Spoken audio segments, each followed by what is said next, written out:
All right, welcome everybody to BCTV's annual meeting and to the beautiful third floor of the Brattleboro Municipal Center, where we like to meet. This room gets better and better every time we take something out of it. I don't know if you guys remember the last time we were here, there's all this stuff. Anyway, thanks everyone for being here, really appreciate it. And I am going to bring up our board chair, Alex Beck, who's going to call this meeting to order and kick us off.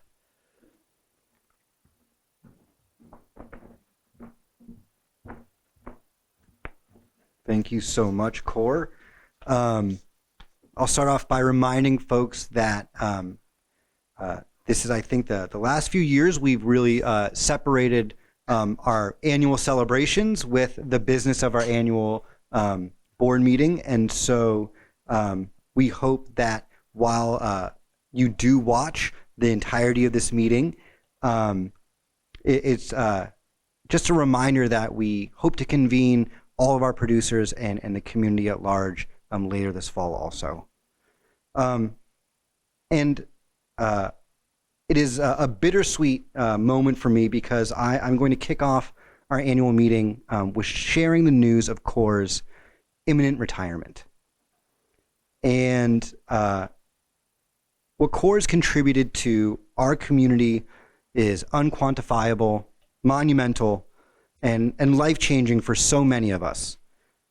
Normally is when I'll talk about everything that happened this year. I'm going to go a little bit bigger in scale now. Starting way back during COVID, when homebound folks were really isolated, Cor made sure that we were there for those folks. Small community nonprofits hosting events, press-worthy, excellent stuff that's happening in our community that BCTV was always there for. Young people hoping to start careers in television and film. All of these things, Cor made sure that BCTV lived wholeheartedly into our values of being creative, be informed, and be local. But I also get to talk about what she did for the organization, not just for our community. And her exceptional contributions and dedication to her work improved BCTV and our future in ways too numerous to count, shepherding us through the dynamic world of cable service contract negotiations. It's the best euphemism I could use. Fighting against national deregulation and defunding of community television. If you folks remember, a few years ago, we were raising the alarm bells about national threats to our organization, and we're still here and we're thriving. Giving staff what they need to cover our community's most important meetings and events live is an incredible accomplishment. And also advocating for the salaries of BCTV to reflect other organizations of our size across the organization, which the board, of course, approved, but Cor led very clearly, not only on her own behalf. These are all things that has put us in such an excellent position we are today. And so I just need to thank Cor for being really an immaculate steward of BCTV's financial, infrastructural, and human resources, really taking care of everyone and everything that BCTV is. The rest of this board meeting is going to focus on all of the work done this past year at BCTV, some of the boring business. However, that includes announcing the election of our newest board member, Nancy, so welcome. And while we all face uncertainty about the future of BCTV without Cor at the helm, it's because of all these things I've mentioned about her leadership that I believe that there's no better time to join our team and to look at the future of BCTV. And so if you want to be a part of this vision, you should join our board as well. And I could not be more grateful for Marty and Leah and Reggie, board members who served, and as their board terms end, in going with the theme, now there's an opportunity for more people and new folks to join this wonderful community of people here at BCTV. So Before we dive into the state of the station and do our business, my hope and expectation as president of BCTV is that our producers, members, and community at large join us later this fall for what is usually our producers' party, where we'll all do our best to somehow recognize and celebrate Cor, welcome new leadership to the organization, and really honor Cor's legacy and leadership by doubling down on everything that we bring to BCTV and doing it together. So with that, I'm going to do what I've always done best as president, and the thing I'll probably miss the most, which is turn the meeting over to Cor. So thank you, and thank you, Cor. And this isn't goodbye. We do still have Cor with us for quite some time, and so you'll be seeing more of her beyond tonight also. That's right. All right, thanks everybody. And thank you, Alex, for those kind words. It's really a very difficult decision, as you can imagine. But I'm here right now to celebrate what happened this year at this organization and all the people that made it happen, and to talk about what's ahead. This is what we do as an organization once a year, and it's really an important time for us to come together. First of all, every year we take a staff photo. This year we got a little creative with the camera viewfinder, and these are the staff that make everything happen at BCTV. We have Helena Leschuk, our operations manager, back there. Nolan Edgar standing right next to her, our production manager. Van Weil, our content manager, behind the camera. And me, they're the full-time staff, and then the rest of our staff are our field staff, and they cover all of our meetings, production services, anything where we can't be, there are extra hands. And you see them all over the community. And shout out to Tom Woodbury, our IT guy, who is not seen but is everywhere. We have our board of directors. Alex was just talking about. Alex, our president. Marty Cohn was our vice president this year. Leah Goodman was our treasurer this year. Bob Gammon was our secretary this year, still is here. George Anthony's is here. Lynn Barrett can't be here tonight. Garrett Harkowick is here. And Reggie Martell was also on the board for FY23. We have our loyal underwriters, the Savings and Loan and the Brattleboro Food Co-op, and they underwrite most of our local programming. We also have event sponsors. These are the sponsors for our town meeting day production, where we cover 8 town meetings, or 7 town meeting days and 1 long representative town meeting. And then these are the event sponsors for our graduations, where we cover Leland and Gray, BUHS, and BAM's graduations.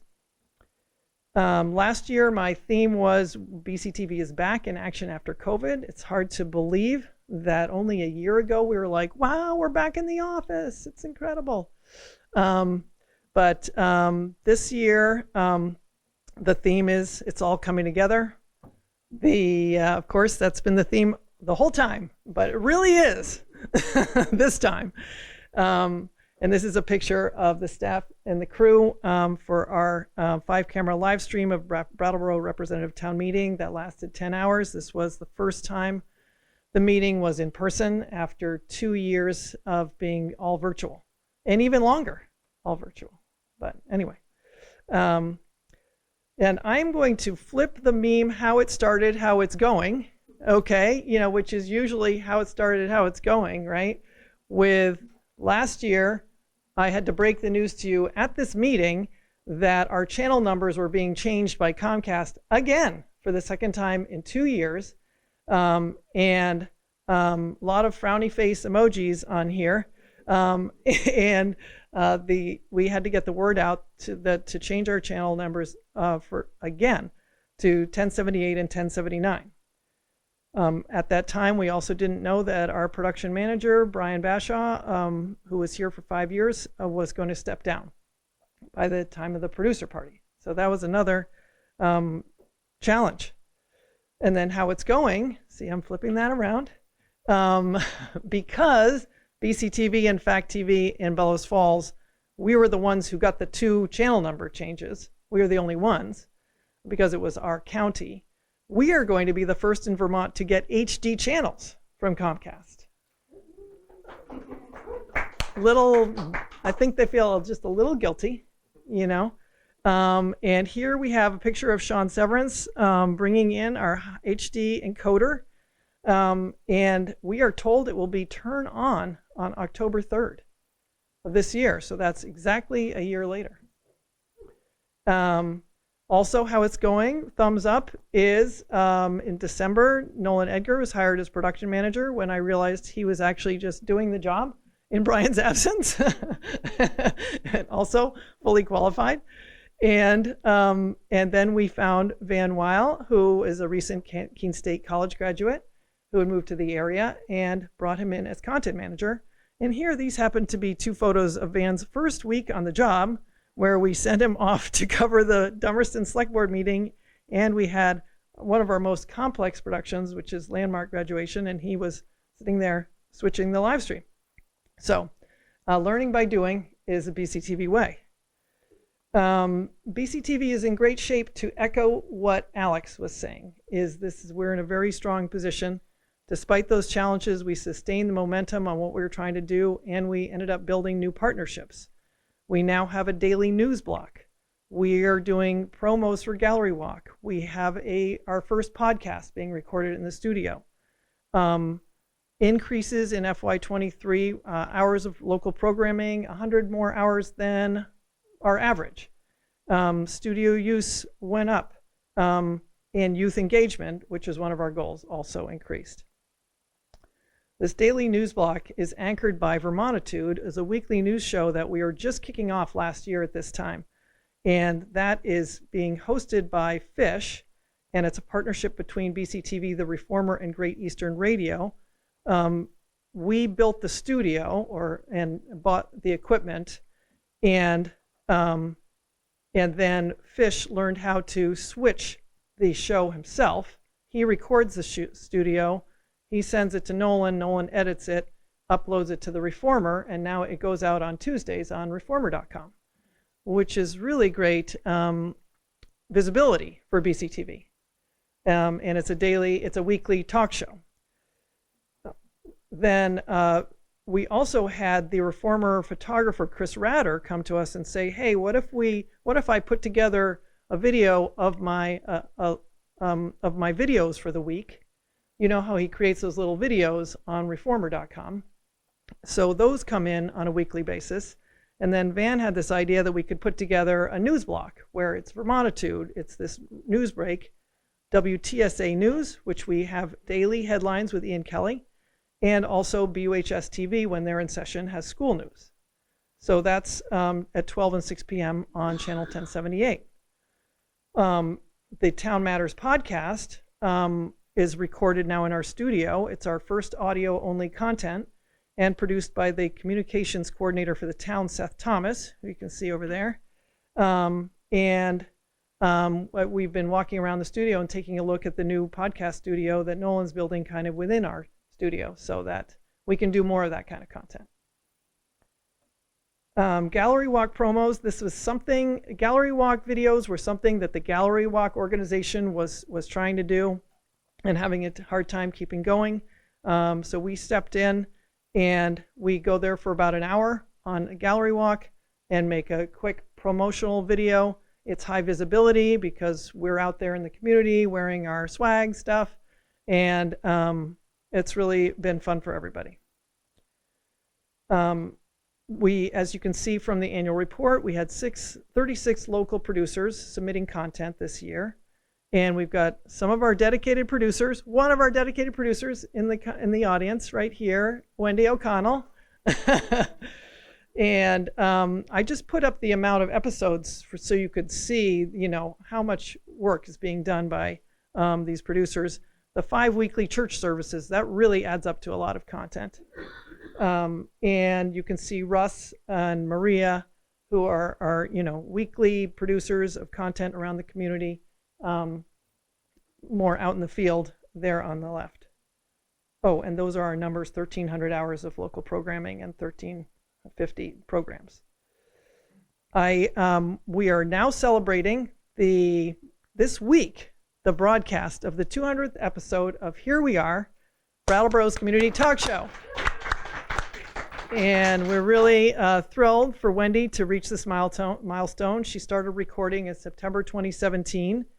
And here she is recording her 200th episode with author and poet Wynn Cooper. And we're going to do a press release. And in your annual report, you'll see a bunch of photos of Wendy in the studio with her favorite ficuses. Four favorite ficuses. That's the new name of the show.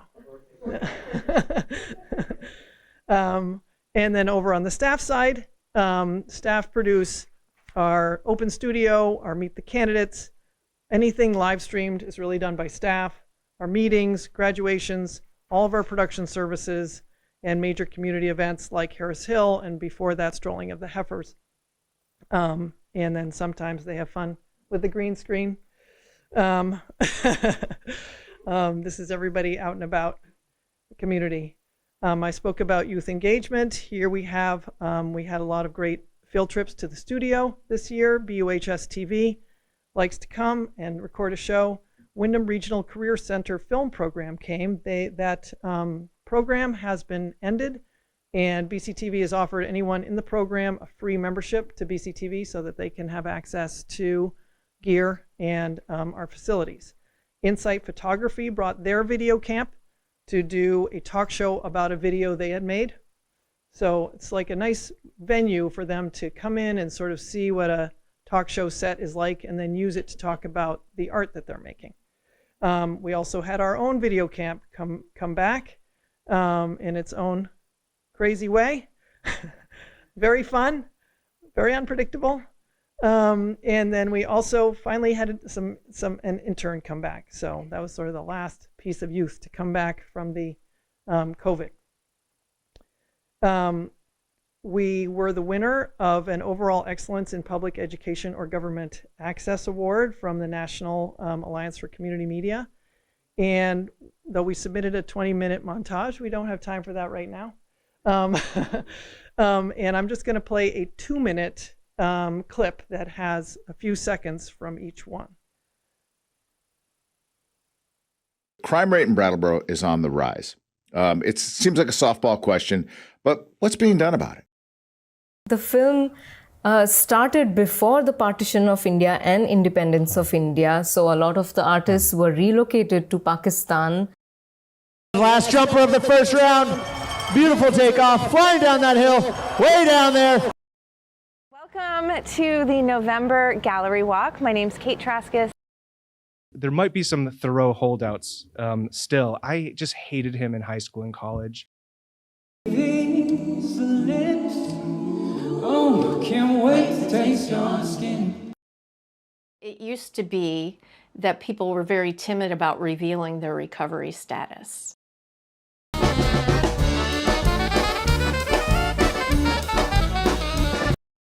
Became really engaged with their lives, made friends, and thought, nobody knows they're here.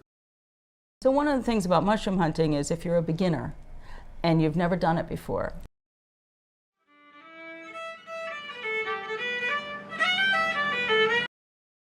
And I have the pleasure of serving as the founder and president of the Windham County branch of the NAACP. A celebration of the birth of a baby whose arrival signaled a revolutionary love. That all men are created equal. 2 of probably the strangest years of our time in school are finally coming to a close. Hi, I actually had a question for the students. I'm your host, Olga Peters, and this is the show where we talk about how everything in Montpelier shakes out for the rest of us. So of my top 3 priorities, there's housing, workforce development, and then climate change. What the Declaration of Inclusion actually means. Anyway, it's a very broad way to see what's on BCTV. The other piece that won was called Brattleboro Fire Department's training feature, which we submitted and won in the category Government Profile.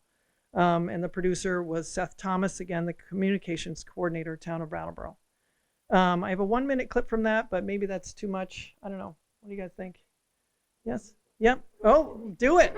It's good stuff. TikToks can be 10 minutes now, so we're good.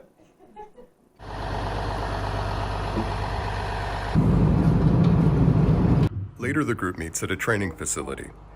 At the vacant house, which was provided to the fire department by the retreat, the firefighters search for a victim in darkness.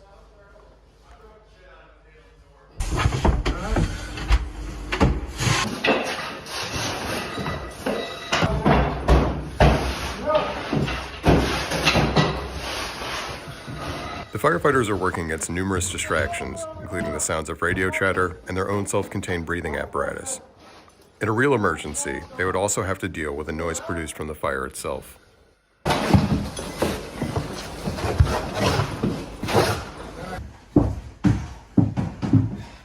It never gets any lighter. On the second floor, the firefighters are once again blindfolded as they navigate through debris.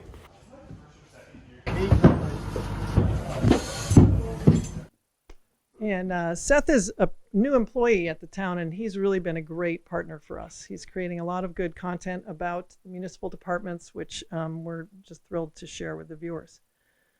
Okay, on the little drier side, talking about money, on the income side, the cable revenues from the Southern Vermont Cable Territory, which was purchased by Comcast, finally, according to our MOU, reached 5% this January. So it reached the full amount of the cable revenues that we're going to get from that territory, and that was higher than we had anticipated. So that was good.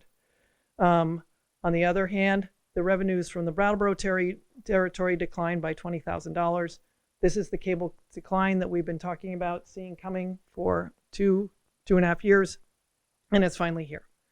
We received a FY23 legislative appropriation that was granted by the legislature to all of the Vermont PEG stations, and that was $25,000. That, again, that's in recognition that cable revenues, which are the funding mechanism that support the PEG stations, are declining because of the cord cutting. Donors, sponsors, and underwriters remain loyal. Production fees increased. And we were very fortunate to be the recipient of a bequest from a viewer in Dummerston. That funding has just arrived now. Just a word to everybody, bequests make a big difference. And we're really going to look at very carefully the best thing we can do with that. Membership, we decided to take our fees back to a simpler level. And in FY19, when we thought that our funding was really threatened, we decided to switch to a fee by use model, which was quite complicated. And with everything that's been going on and our financing being relatively stable, we decided to go back to a very simple fee structure. Individual $35.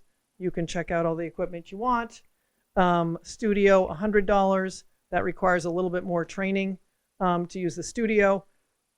And a nonprofit membership that up to 3 employees or volunteers can get custom training, can access the equipment, can get an open studio, could get a regular time slot for a show that you run.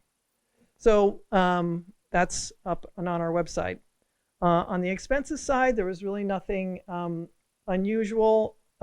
We had just general inflation in the cost of doing business and increased staffing costs, which just reflect what was going on in the economy at the time and our ability to pay for that.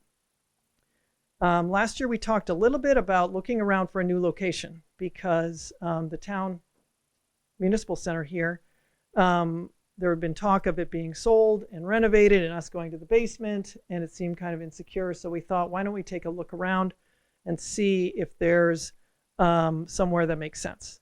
And we looked all around downtown, maybe 3 or 4 places, and we just ultimately decided that even though those places would give us greater visibility, which we really want, it's most cost effective to remain where we are. And also, things have changed in the town leadership. It's looking more, the town's investing in this building, and and seems likely to stay here. So things seem more stable here as well.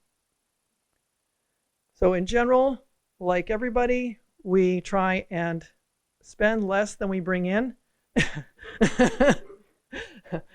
And that is what we do here. And over the years, us doing that has given us a financial cushion that gives us, puts us in a good position for whatever is coming next. Looking ahead to FY24, we are thrilled to be getting ready to purchase new studio equipment. We're going to get 3 PTZ cameras to replace our studio cameras, and a new switcher and a new curtain. Nolan, we're promising, Nolan has promised me that curtain is coming. I'm not, that's right. Yeah, no, and the question is, Nolan's like, well, we'll just put it in the old one in the attic, just maybe for later. And I'm like, no. Okay. It's gonna be, anyway, really excited about this. I was super excited about 2012 when we went HD in that studio. And now that equipment has done absolutely yeoman's work, but it's time to go. On the state level, there's an organization called Vermont Access Network, or VAN, which is the association of all of the stations in Vermont, like BCTV, and is advocating for us in the legislature. We will be asking our local legislatures and some organizations to support an FY25 allocation, which is similar to this one. Again, sort of bridge funding while we deal with the decline in cable revenues. But ultimately, what we're looking for is a new funding mechanism. The funding mechanism by which BCTV exists and has since the 90s, the funding mechanism has been in place since the 90s, is that we get a small percentage of the cable subscriber revenues in our territory. And because cable is just changing so much and people are moving away from cable, what VAN is proposing is something called the Community Media Public Benefit Bill, and it's a new mechanism that would just be for Vermont. So that's the real solution. Meanwhile, we're out, lobbying for these allocations to get us there. On the federal update, what Alex said exactly, it was these efforts to deregulate cable continue. We had a big scare with an FCC order. Complicated, but anyway, we have a bill in Congress that would clarify and protect from the effects of that order.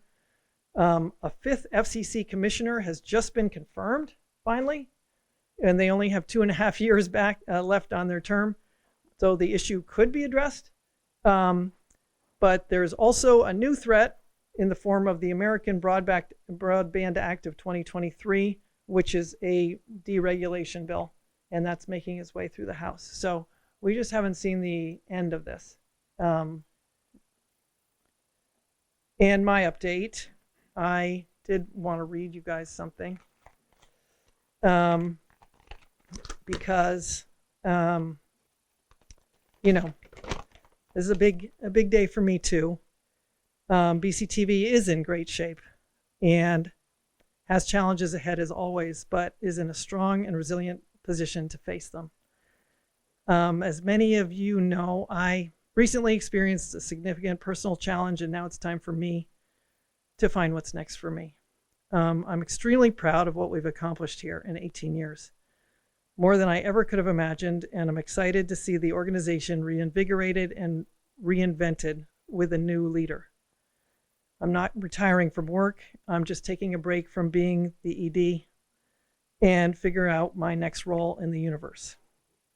I'm going to be here this fall for the studio renovation and to celebrate HD channels and the removal of the curtain. Meanwhile, the station will run smoothly under the excellent care of the staff until you find the right person. It's been my extreme privilege to work side by side with each and every one of you, board, staff, producers, volunteers, viewers, supporters. Thank you for trusting me with the organization for all these years.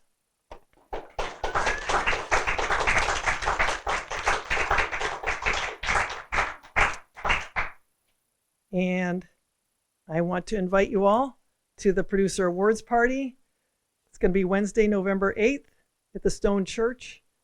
And we had a great time at that venue last year. It was really fun. And we'll do it again this year. And that is the end of the State of the Station. I do have some remarks about the retiring board members, if this is a good time, or do you want to switch to your part and then I could do that part later? Let's do this and then move on to Okay. All right. Just a few words I want to say about our retiring board members. There's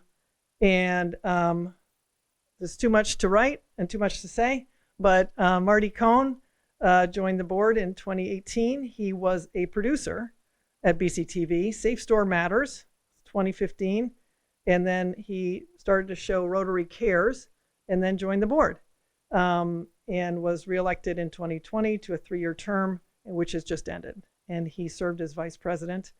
But he also was like a producer, an unstoppable producer during COVID. He had this Rotary Club speaker series on Zoom that he produced every week and sent to us. And then he also created his show PR Benefits, where he interviewed other people in PR, because that was his background. And that was another show on Zoom that he would send to us. And now he's producing a podcast about history at SAPA TV, and then we're airing that. He was the host of BCTV's Meet the Candidates candidate interview series in 2018, 2020, and 2022. And he says he's willing to keep doing that, which is great, and also to host open studios. So what can I say? He just really, Marty was one of those guys who just really showed up and did the work. And Leah McGrath Goodman joined the board also in 2018, and she was reelected and stepped down in August because she got a job that she was too busy to do anything else. She also served as treasurer for 3 years. And I think of Leah not only for her monthly meetings with me as treasurer, but also she spearheaded an outreach campaign about this FCC order that we got handed down. And here we are at the radio station talking about it. She also circulated a change.org petition on BCTV's behalf.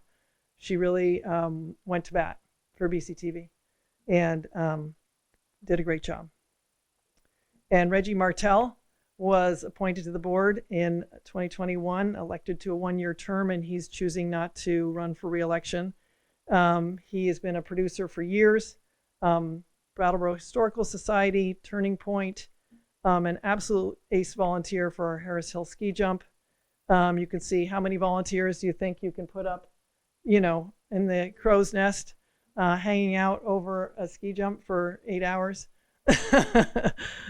in the freezing cold in the open window where you can't stand up.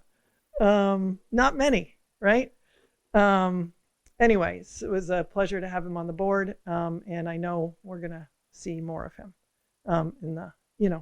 He'll be back, and we're going to be sending them a BCTV logoed tumbler, one of those thermal things.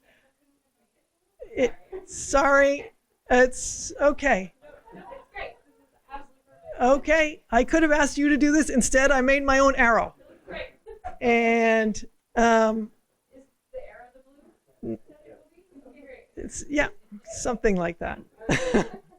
Anyway, we will be getting these to them when they arrive the day after the event, which is tomorrow. So nothing I can do about that. And that is it for me. And I'm going to welcome Alex up to the podium here. What will happen with that? I guess that's what's going to happen. No, it's still there? Okay. There. That's what will happen with that. So, thank you, Cor, of course. In spite of Cor's departure, it is a fantastic time to be at BCTV with regards to where we are financially, our staff, and I mean, clearly the incredible things that we cover and do in the community.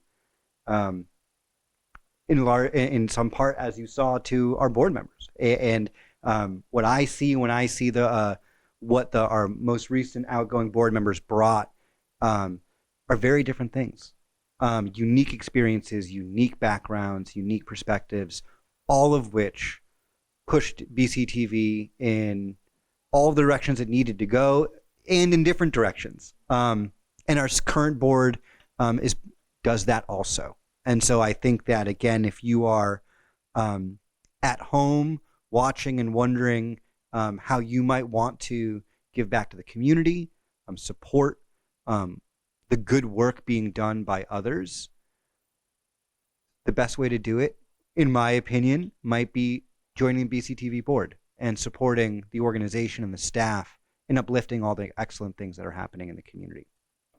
And so with that, I get to announce the elections of this most recent board election.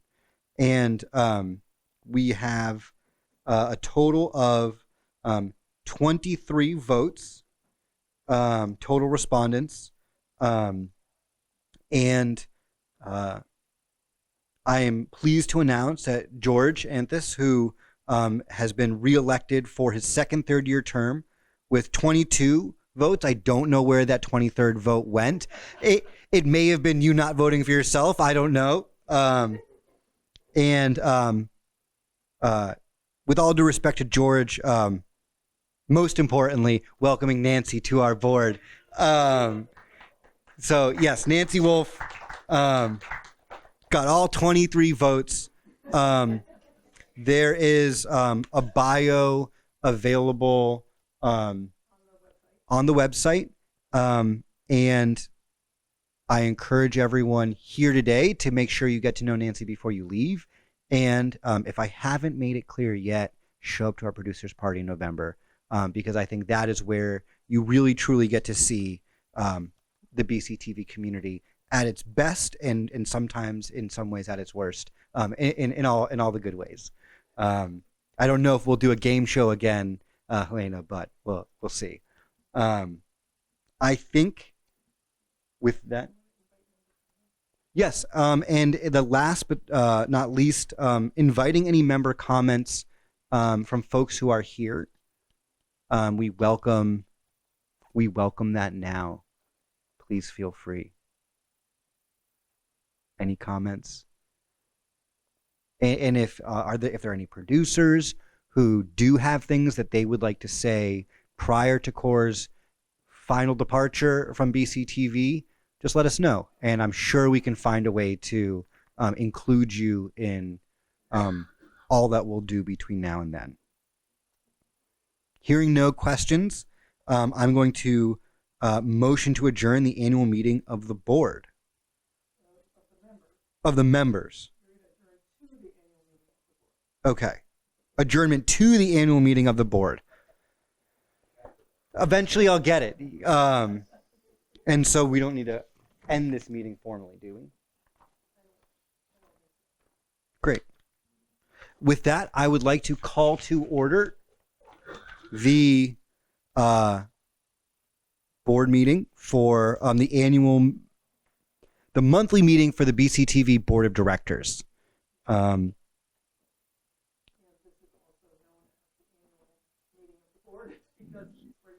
Yes, and this is also the business part of the annual board meeting.